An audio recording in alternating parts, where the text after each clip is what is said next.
lokasi penelitian itu.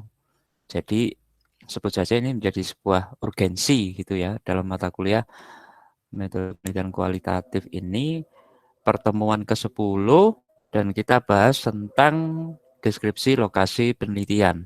Nah, deskripsi lokasi penelitian ini seperti yang sudah Pak Ari katakan tadi, bahwasanya ada hal yang penting atau kata kunci yang pokok di situ adalah kalian tidak sedang meneliti atau sedang melakukan penelitian di semua lokasi di kota yang kalian pilih, tidak kan? Tapi kalian memilih di desa, kecamatan, atau di kelurahan ya, kelurahan ya di situ saja fokusnya. Kenapa? Di situ. Lebih cocok juga kalian bisa mendeskripsikan lokasi itu baik dari sisi ekonomi, sosial budaya, terus kemudian pola relasi, terus kemudian bagaimana akses-akses kepentingan publik atau kepentingan umum itu justru lebih penting. Nah, kata kuncinya di sini adalah bagaimana kalian menyajikan urgensi dari lokasi dan wilayah yang kalian pilih jadi tempat penelitian. Itu menjadi penting, ya. Nah, tidak hanya menceritakan dari sisi lokasi penelitian tidak hanya menceritakan lokasi saja, tetapi bandingkan dengan daerah-daerah lain, misalnya desa tetangga, ya biasanya kan dikelilingi berapa desa gitu. Kenapa kok desa itu? Nah, itulah tentang deskripsi lokasi penelitian, isinya di sana, ya. Nah, ada hal yang secara umum perlu kita bahas. Ketika kalian menyajikan data dalam sebuah tabel, maka tidak boleh kalian hanya menyajikan tabel saja, yang dipampangkan begitu saja.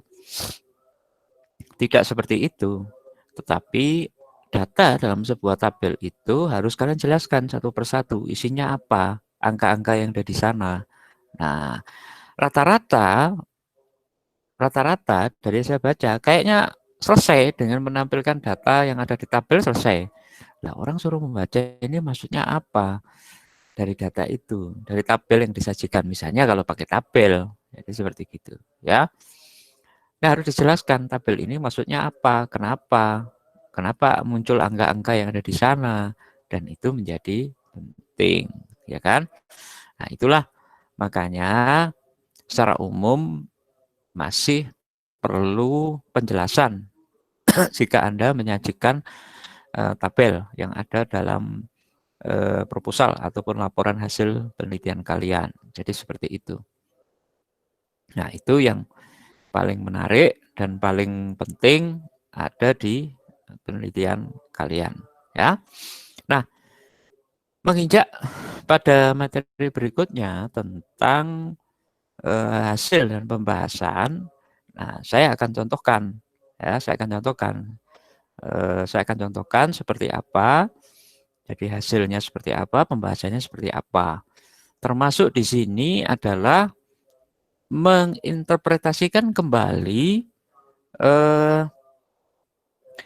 hasil narasi atau rekaman yang Anda dapatkan di lapang. Jadi tidak hanya sekedar kalian mendengarkan dalam sebuah rekod video ataupun MP3, kemudian kalian mentranskripkan dalam kalimat, tetapi kalian di sini lebih jauh dari itu, menginterpretasikan, disesuaikan dengan kebutuhan dari data yang dibutuhkan sesuai dengan tema dan judul yang kalian pilih, ya. Artinya, apakah semua hasil rekaman atau narasi atau wawancara itu dimasukkan? Tidak, tidak semua. Kalian pilih mana yang penting, mana yang berhubungan, mana yang tidak, ya kan? Mana yang tidak, mana yang eh, masuk, dan ini menjadi pembahasan utama. Jadi seperti gitu, ya. Jadi itulah isi dari sebuah narasi dari rekaman video. Nah, sekarang apa bedanya hasil dan pembahasan? Nah, ada yang tahu apa bedanya hasil dan pembahasan? Kenapa bab selanjutnya itu mengharuskan Anda menuliskan hasil dan pembahasan. Siapa yang tahu beda hasil dan pembahasan? Ya, silakan.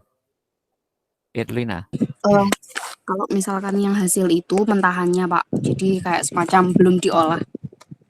Jadi semacam apa hasilnya belum diolah berupa data-data yang masih utuh seperti itu. Terus untuk pembahasan itu membahas mengenai rincian dari apa yang kita dapatkan. Semisal ada keterangan ini kita bahas lebih detailnya di pembahasan seperti itu, Pak. Iya, betul ya, bagus Erlina. Jadi hasil itu hanya secara umum digambarkan. Jadi hasilnya seperti apa secara umum. Nah, pembahasan itu hasil secara khusus dikaitkan dengan rumusan masalah yang kalian tulis di depan. Nah, rumusan masalah itu harus terjawab dalam pembahasan, ya kan? Nah, ketika Anda tidak menjawab dari itu,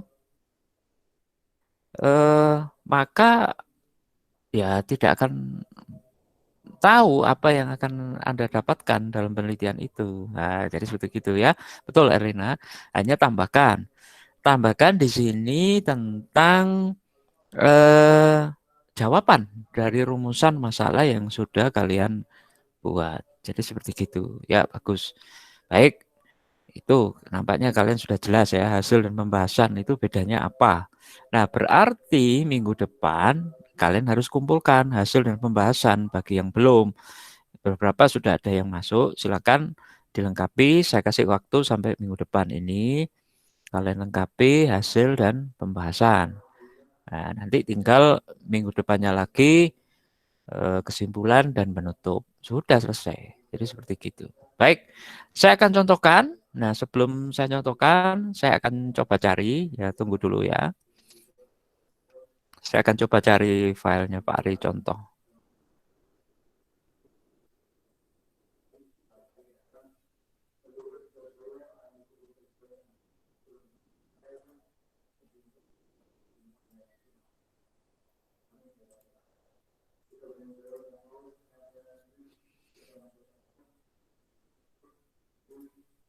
Oke, sebentar ya.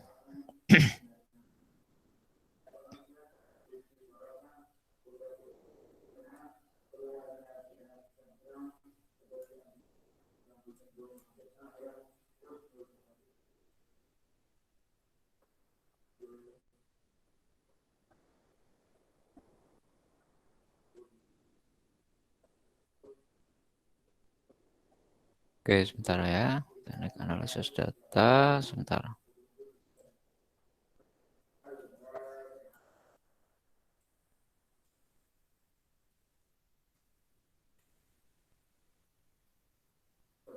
Seratus empat.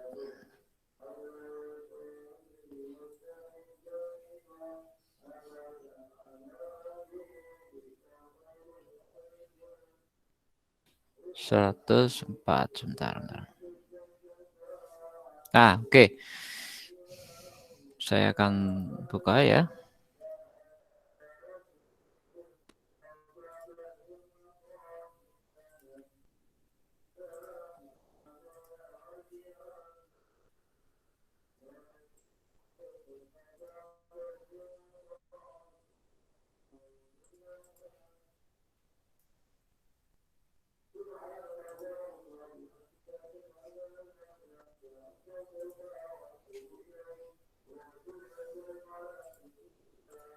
Nah, sudah keluar? Oke, ya. Sudah keluar di layar Anda? Sudah, Pak. Sudah, Pak. Ya, sebentar. Saya akan tunjukkan.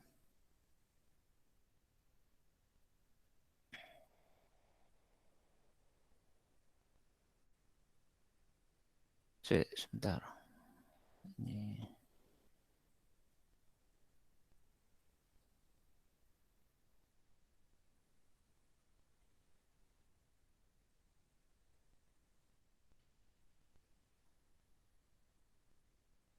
Oh, ini metode ya.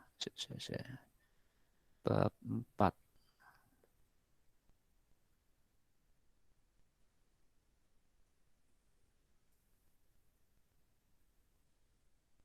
Nah, ini saya bisa saya contohkan seperti ini. Baik,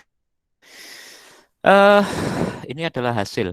Nah, hasil dari pembahasan yang saya buat di sini itu langsung pada permasalahan yang akan saya pecahkan dari penelitian yang ada.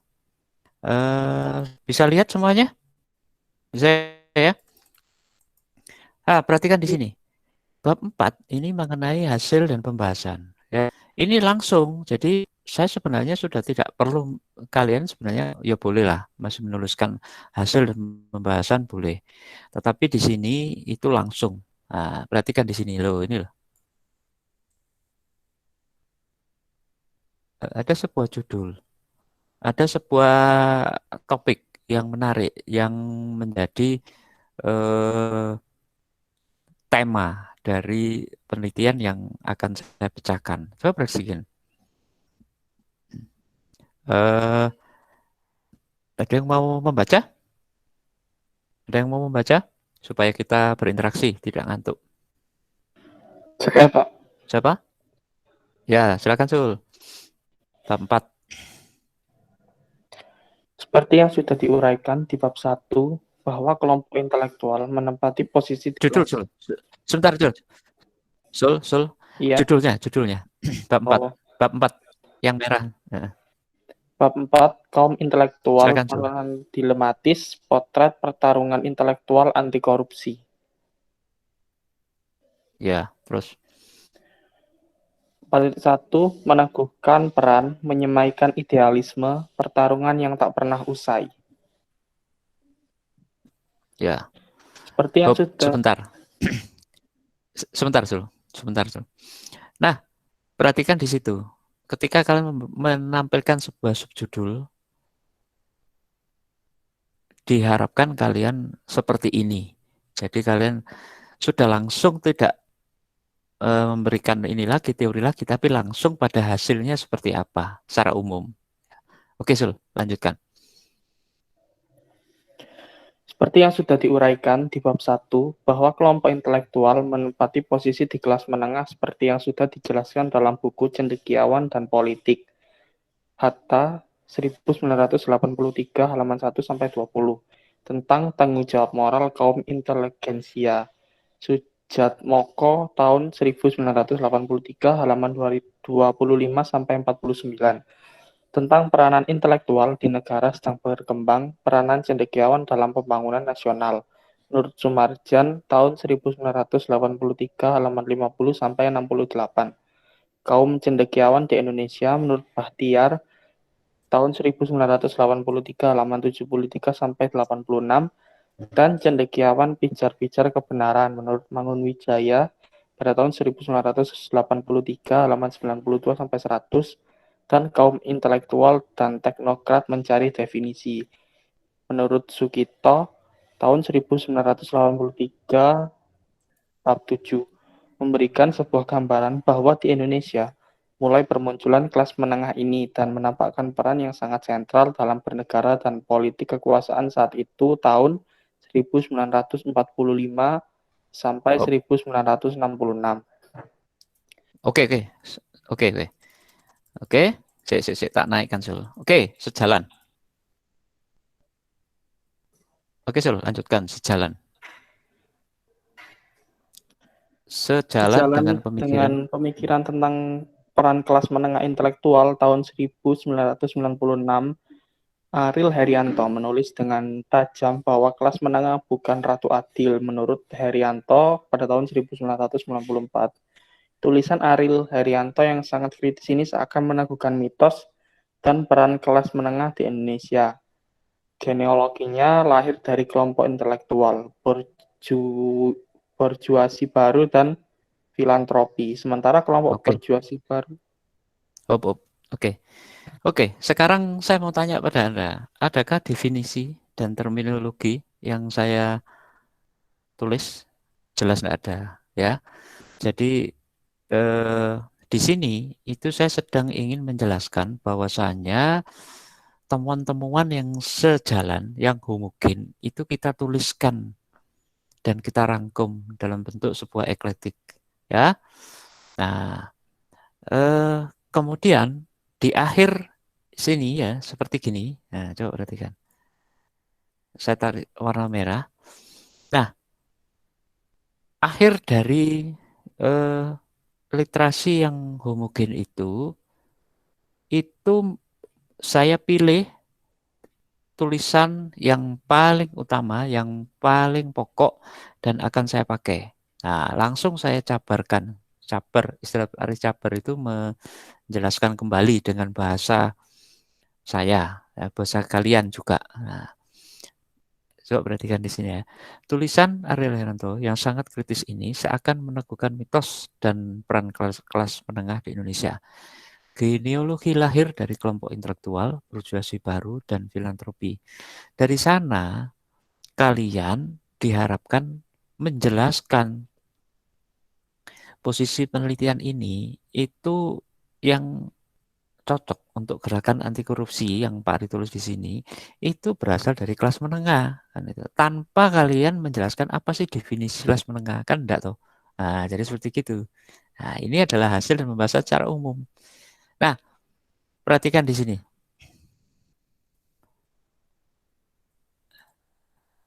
Nah, perhatikan. Ada yang mau selanjutnya mau jadi volunteer? Mulai dari yang warna merah. Silakan.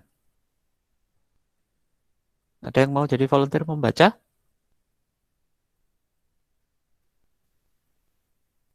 Tulis, Pak. Ya, silakan. Please. Iya, Pak. Ya, silakan.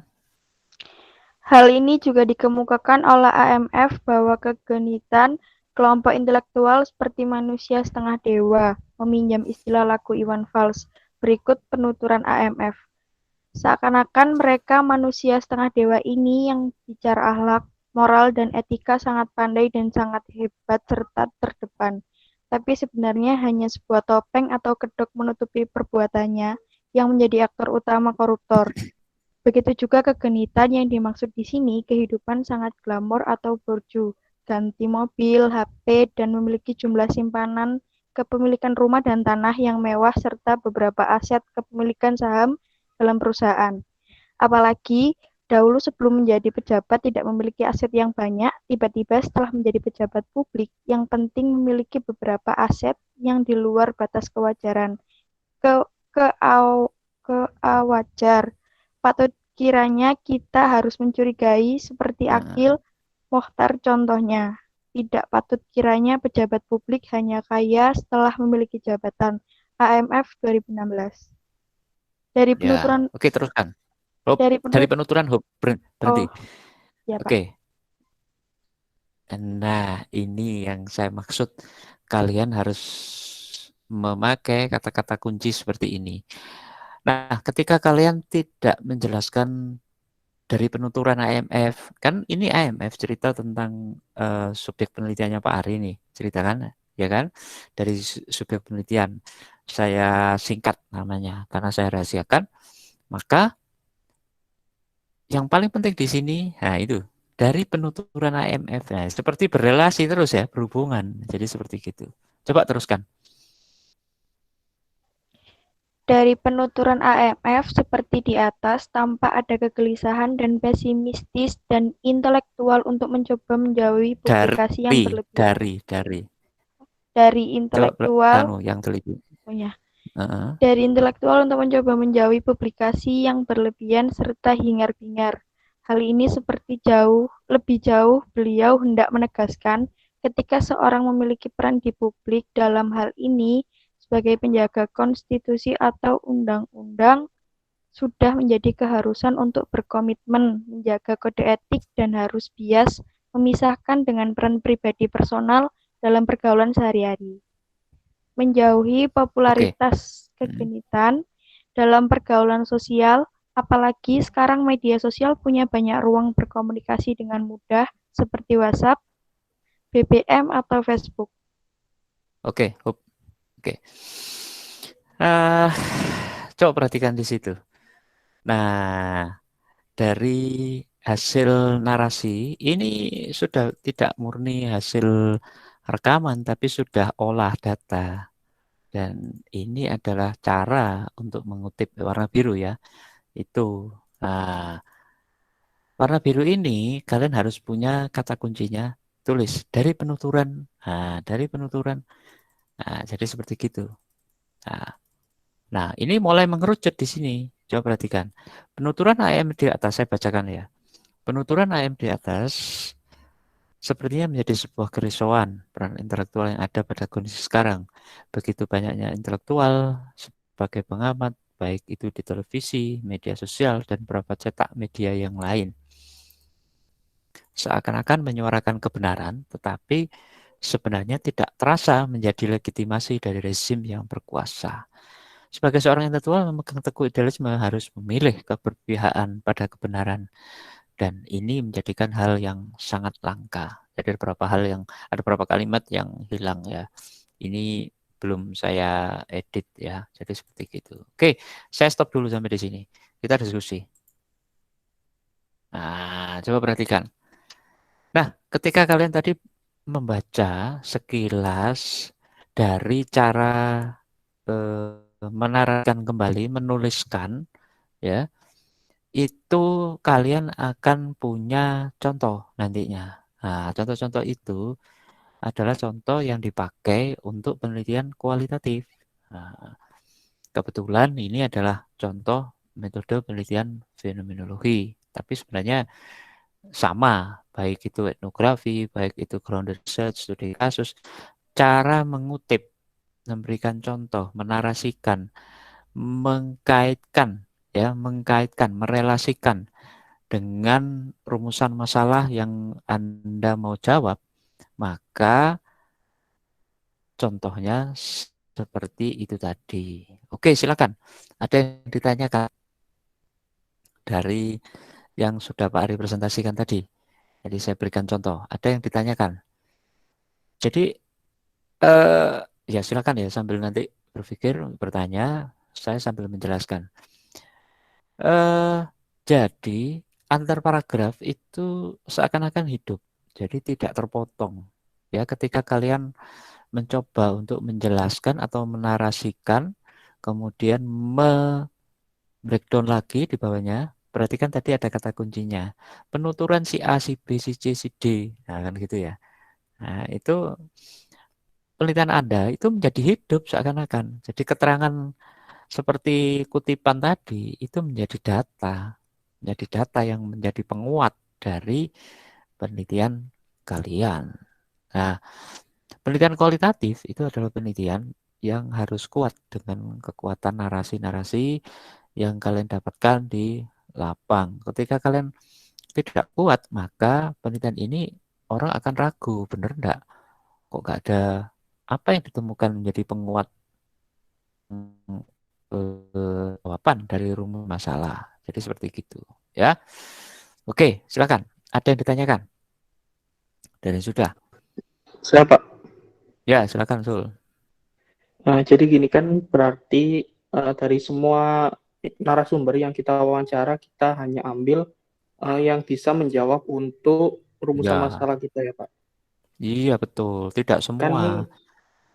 Kan saya kemarin wawancara itu kan saya rekam semua. Nah itu kan dari narasumber itu juga pasti ada cerita dari pribadinya sedikit, itu Ya, berarti tidak usah dimasukkan ya Pak. ya. Jadi cerita yang kira-kira itu bukan jauh ya, hubungannya jauh. Ya mungkin bisa saja dia cerita mulai dari awal, kenapa jadi apa driver Gojek atau Grab yang punya Kamsul. Nah itu ya ada hubungannya tapi jauh. Tapi terlalu bertele-tele. Langsung aja pilih mana yang misalnya mekanisme bertahan hidup ojol gitu ya. Nah, berarti kamu cerita tentang berapa pendapatannya, kenapa dia memilih ini, kenapa dia melepaskan pekerjaan yang dulu terus memilih jadi ojol. Lebih enak Pak, lebih langsung dapat dan itu langsung dipakai untuk memenuhi kebutuhan misalnya begitu. Nah, si Samsul akhirnya mengutip. Misalnya nih, Samsul wawancara. Eh, saya perlu Praga deh. Saya mau jadi ojol. Ayo. Cewek juga nggak apa-apa. Nanti saya ingin memperagakan bagaimana Samsul bertanya sehingga nanti Samsul inikan. Ayo Fairozi, Pak. silakan. Hah? Siapa? Fairozi. Fairozi. Ya, gimana Fairozi? Nah, coba kamu wawancara Sul. Atau gini. Ya.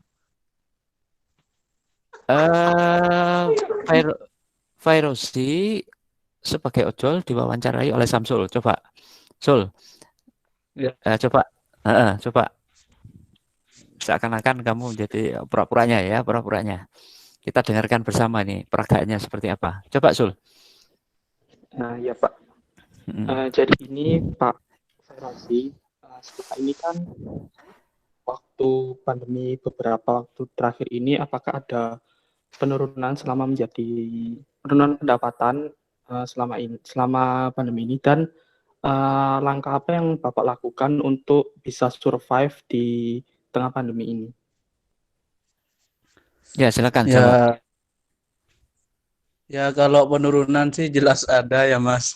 Tapi untuk langkah cara bisa survive di pandemi ini sih dengan kerja sampingan gitu ya apa aja lah, bisa sambil jual pentol juga, jual apalah gitu. Intinya ada sampingannya juga gitu Mas. Oke. Selanjutnya Sul, pertanyaan selanjutnya. Lalu, apakah selama pandemi ini pendapatan Anda itu cukup untuk memenuhi kebutuhan sehari-hari atau untuk tanggungan misalnya kredit motor atau anak sekolah? Dan jika itu tidak cukup, itu apakah Bapak mencari jalan pintas seperti mencari hutangan atau ada langkah lain yang Bapak lakukan? Ya, silakan. Ya kalau untuk kecukupannya sih Mas ya, sebenarnya cukup sih Mas gitu. Tapi ya gimana gitu kan, kita hidup di kota ya, dari desa ke kota gitu ya Mas.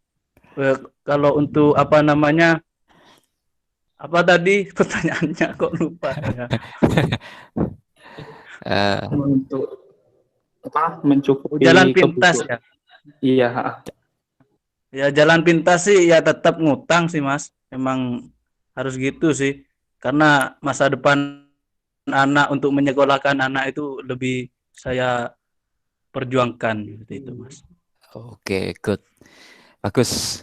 Ini contoh yang menarik ya. Contoh yang menarik, real dan ini. Sekarang Samsul.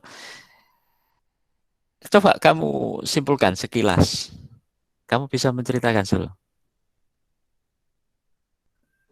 Silakan. Menurut ya, jelas. penutur, ya Pak. Ya silakan Sul, silakan. Menurut penuturan Bapak F bahwa selama pandemi ini beliau mengalami penurunan pendapatan dari pekerjaannya sebagai driver Gojek, dan mekanisme strategi yang dilakukan oleh Bapak F tadi adalah apa tadi ya? Hutang. Di antaranya melakukan pekerjaan sampingan seperti berjualan pentol atau mencari hutangan ketika pendapatannya di driver Gojek ini belum mencukupi untuk kebutuhan sehari-hari atau tanggungan kehidupannya. Oke, good. Itulah kutipan, dan itu yang dimaksud dari kutipan tersebut adalah kalimat tak langsung yang akan kalian tulis dalam penjelasan di bawah dari narasi yang kutipan seperti Pak Ari contohkan tadi. Jadi seperti gitu, ya. Saya perlu contoh lagi, cewek 2. Terima kasih Sul, terima kasih Oji, ya. Cukup menjiwai dan cukup ini katanya tadi. Cukup menjiwai Oji.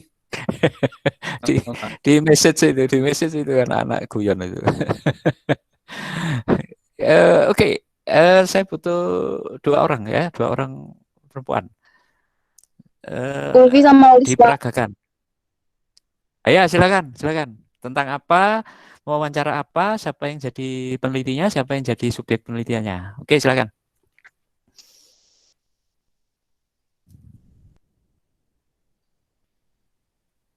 Halo, silakan. Ulis Pak sama Ulfi.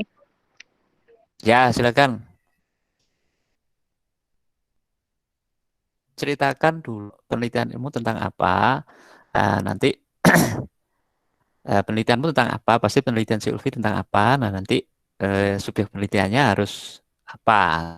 Tentang apa kan gitu. Oke, coba. Ya apa-apa, diutarakan aja di sini, di ruangan ini supaya tahu. Siapa yang jadi penelitinya siapa? Ulfi, Pak. Ya, Ulfi, silakan Ulfi. Yang jadi subjek penelitiannya?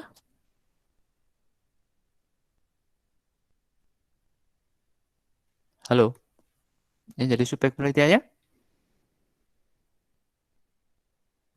Loh, halo. Kok nggak ada? Oke, sambil mempersiapkan ya.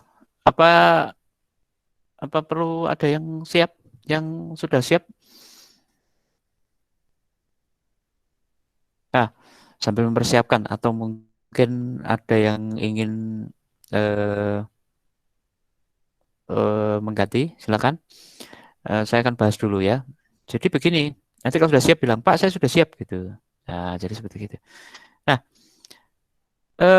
seperti pembicaranya dilakukan OSI dengan Samsul tadi, itu betul dan jelas. Fokus, jelas, padat, dan bisa menjawab apa yang diinginkan dalam rumusan masalah yang diteliti oleh Samsul tentang mekanisme survival pengemudi ojol. Nah, ketika dia mengkonfirmasi itu, berarti dia jelas, oh mekanismenya itu misalnya jualan bedol, terus kemudian tidak ada cara lain ya harus hutang untuk sekolah anak-anak karena ini hal yang sangat penting. Berarti pendidikan bagi OSI sangat penting untuk keluarganya, misalnya begitu. Nah, Samsul menuliskan, menurut penuturan subjek penelitian F atau O gitu ya, mekanisme survival sebagai seorang ojol itu bisa dilakukan pada saat pandemi ini sangat mungkin dilakukan ya, sangat mungkin dilakukan dengan menambah usaha yang lain selain pengemudi ojol.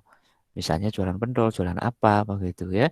Terus kemudian mekanisme lain yang sangat penting yaitu dengan hutang karena tidak mungkin kalau tidak dengan hutang untuk menyambung hidup. Nah, jadi seperti itu. Nah, ini kan menegaskan.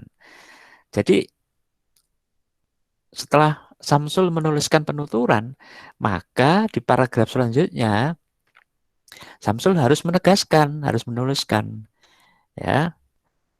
Dari hasil penuturan yang ada di atas, jelas bahwasanya mekanisme survival oleh pengemudi ojol tidak hanya dilakukan sebagai seorang pengemudi ojol saja, misalnya menambah waktu mencari penumpang, tetapi ternyata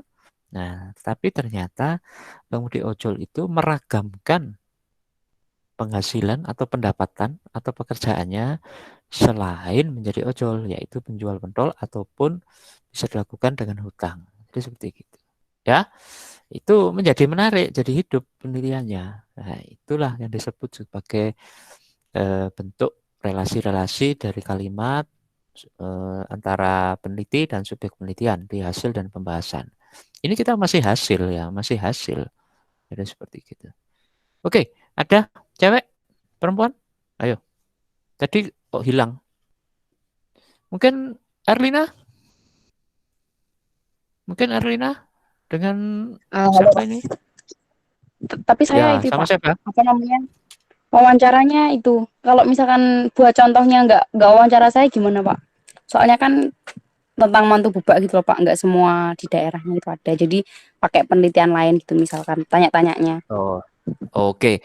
Silakan. Berarti cari pasangan yang ada di ini kamu jadi subjek penelitiannya.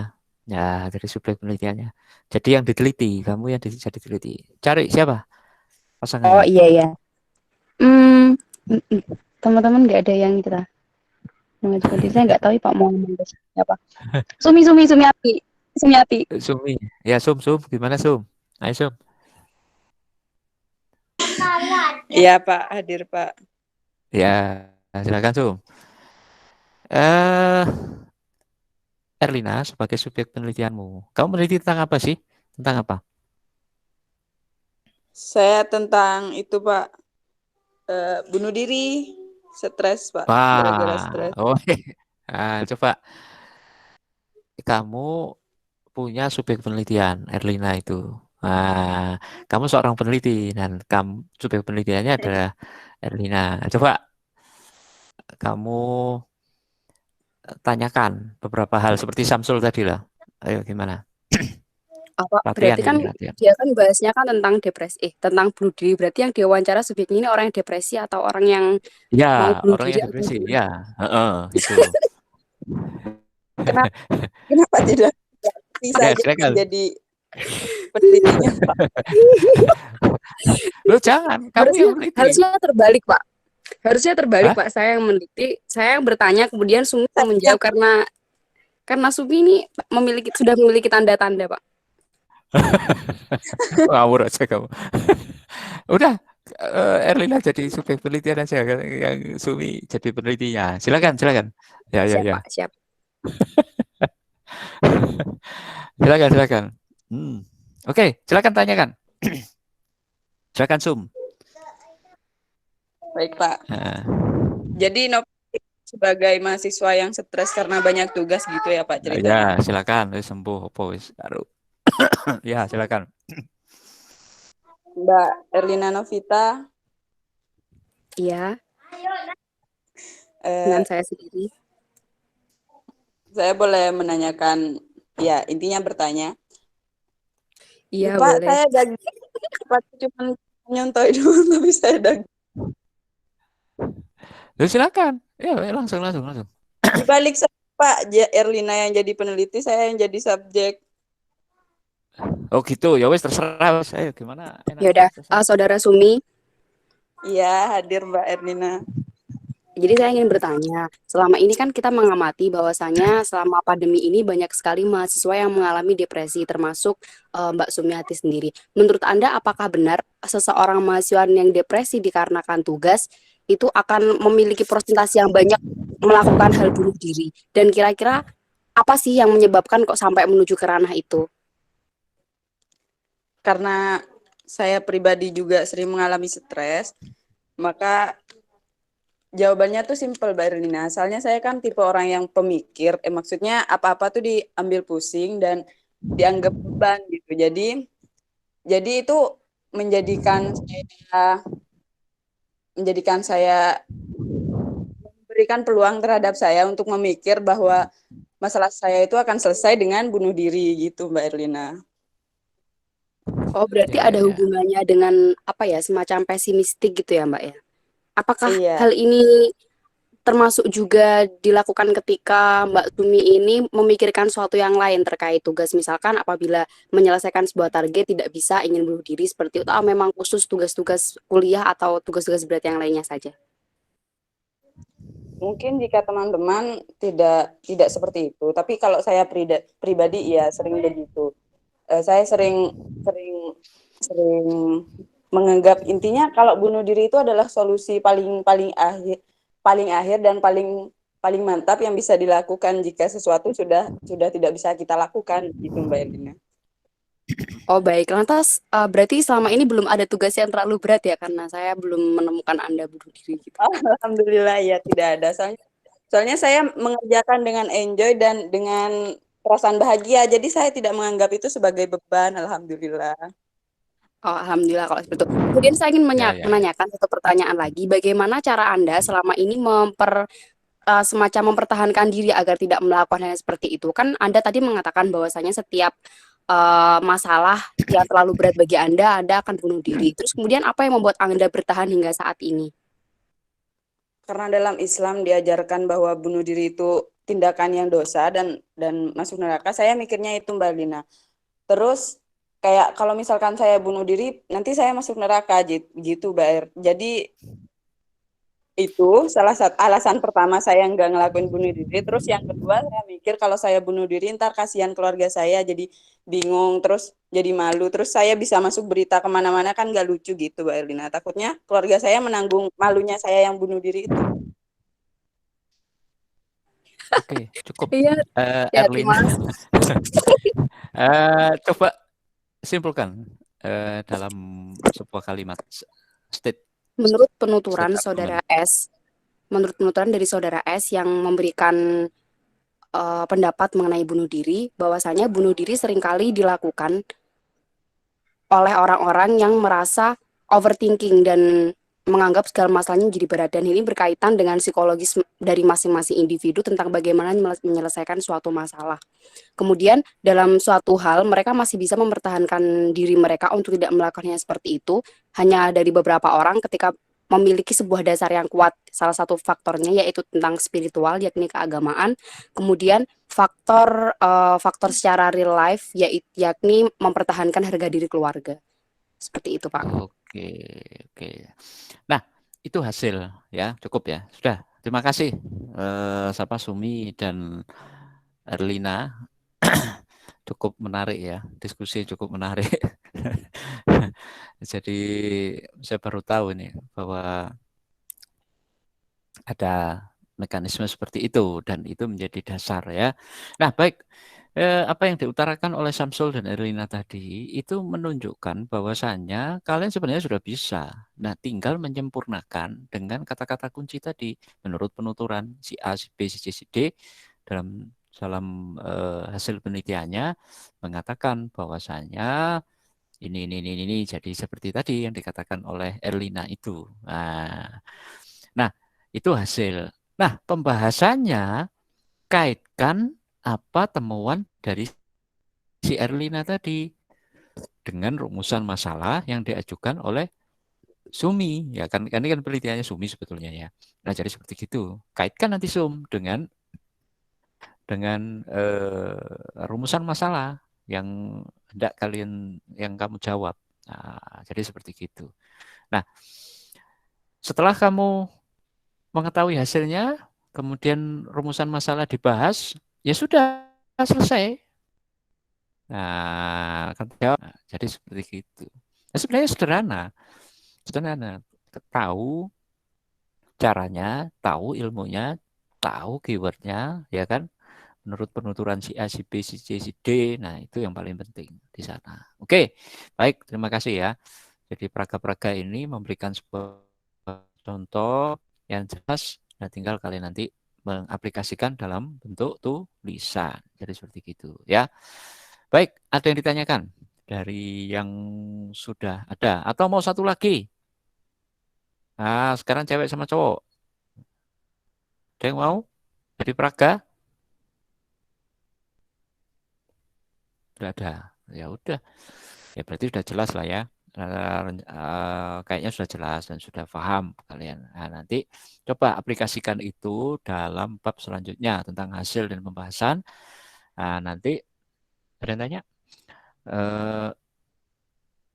Nanti dikumpulkan minggu depan. Ya, setelah hasil dan pembahasan nanti kesimpulan dan saran sudah selesai.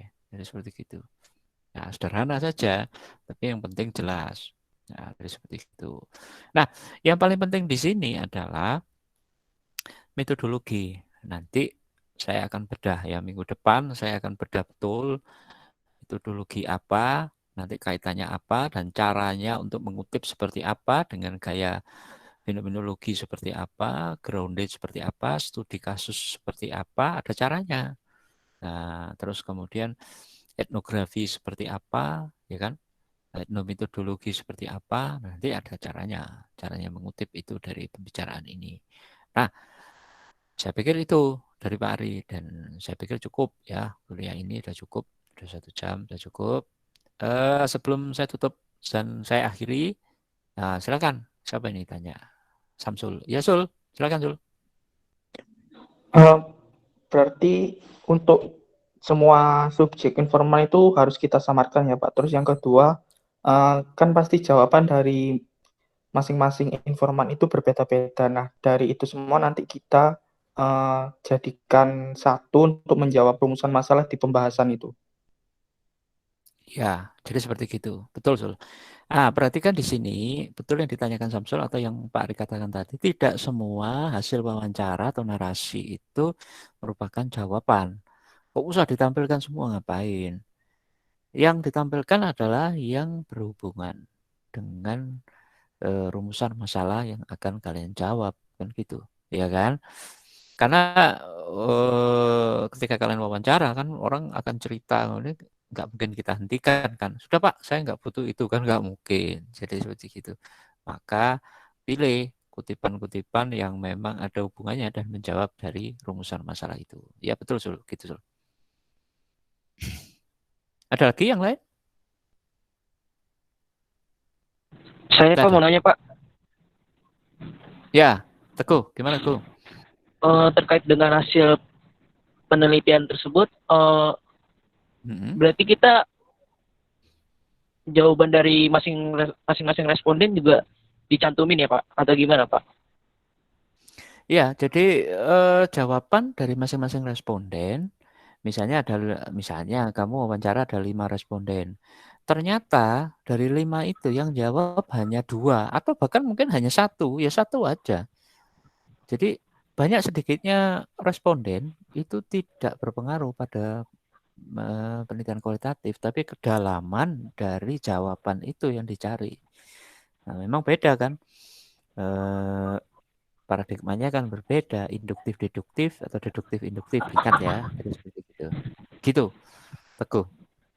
Oh, jadi berarti kita hanya pilih satu saja Pak dari responden tersebut. Iya, kalau memang itu hanya muncul di subjek penelitian pertama misalnya, ya sudah, pertama saja, tapi tetap cantumkan penelitian ini mewawancarai 5 subjek. Nah, nggak apa-apa. Nah, tapi 5 subjek ini tidak menjawab semuanya, atau mungkin semuanya bisa saja menjawab ya, 5 ideal itu ya. Semua subjek penelitian ini menjawab, ya kamu harus tuliskan. Jadi seperti gitu. Ya, Oh, jadi seperti gitu. Pak, kalau misalkan mereka udah menjawab semuanya, berarti kita tulis juga jawaban dari 5 responden tersebut. Atau hanya satu Ya. saja Pak ya? Oh, enggak, semuanya. Memang Semuanya kalau satu, iya, memang kalau satu itu kan kurang variatif. Memang kurang. Pasti nanti ada titik lemahnya ketika kamu nanti menuliskan tugas ini dalam proposal skripsi atau apapun, kamu mesti akan dipertanyakan, ini kok gini saja dan satu responden saja atau satu subjek penelitian. Nah, subjek penelitian yang lainnya apa? Kan nggak mungkin nggak jawab. Kalau memang nggak jawab, berarti yang perlu dipertanyakan penelitinya. Jangan-jangan salah menanyakan, jangan-jangan tidak teliti menganalisa. Jangan-jangan mungkin ada jawaban di tengah-tengah pembicaraan yang cukup panjang, itu berakhir di 5 menit terakhir misalnya. Bisa jadi, terjadi itu. Nah, jadi seperti gitu. Nah, itu Teguh. mau nanya lagi nih Pak, terkait tadi kan yang pembahasan itu kan tadi hasil penelitiannya berarti kita mencantumkan jawaban dari setiap responden, 5 responden gitu kan Pak. Pembahasannya berarti kita langsung ke intinya aja ya Pak ya, inti dari semua jawaban gitu. Iya, langsung dari rumusan masalah ya, rumusan masalah. Yang penting di sini hasil dan pembahasan. Kalau hasil jawab secara umum, kalau pembahasan itu lebih khusus tentang rumusan masalahmu. Nah, gitu ya. Gitu Teguh.